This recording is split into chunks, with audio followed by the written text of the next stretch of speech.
Donc si je fais un petit tableau Excel, et peut-être devoir vous habituer à en faire, parce que tout club ici devrait en faire. Vous prenez l'âge, alors j'ai simplifié, hein, j'ai pas traité, j'ai pris une année calendaire en imaginant qu'il était resté de janvier à janvier, de janvier à décembre. Donc, dans notre cas de figure, si vous vous souvenez de ce brillant joueur, le Canal Yaoundé, Philippe prend sur le transfert du joueur à Chelsea, donc de Lens à Chelsea.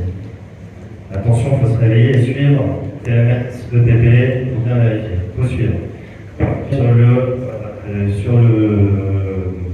Sur le PP. Qu'est-ce qui va se passer? Le Canal Yaoundé va toucher 5% des 5% x 4, plus 10% des 2,5 millions au global, ce qui fait un montant de 750 000 euros. Ce qui est absolument pas négligeable et qui commence à être un montant très important. Coton Sport, lui, aura formé le joueur de ses 17 ans à ses 20 ans.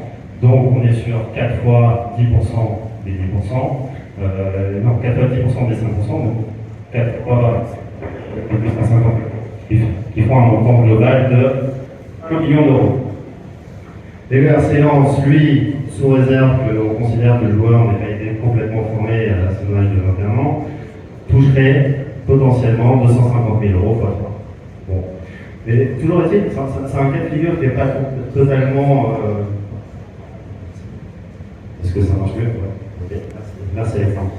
Donc c'est pas un cas de figure qui est totalement improbable, parce que les transferts aujourd'hui à 50 millions d'euros, vu le système du football aujourd'hui, on ne parle pas forcément des meilleurs joueurs à 50 millions d'euros déjà. Donc c'est pas du tout improbable. Donc maintenant qu'on a vu deux cas simples, j'ai prévu un cas de figure un peu plus complexe qui permet d'aborder d'autres thématiques qui impliquent un parcours de la carrière du joueur.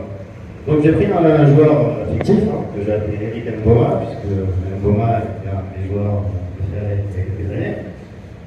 Il est né le 15 janvier 2000. C'est pas simple, il a aujourd'hui 24 ans. Il est né à Yaoundé, c'est un joueur camerounais. Il a commencé dans un petit club de quartier. Le coach était un ami de ses parents, qui l'a pris sous son aile et qui l'a fait jouer dans un petit club de quartier que j'ai appelé l'Étoile d'Ailly. Problème, l'Étoile d'Ailly, c'est un club qui est rattaché à rien. C'est un terrain. Il n'est pas enregistré à la fédération, il n'est pas enregistré à la Fédération.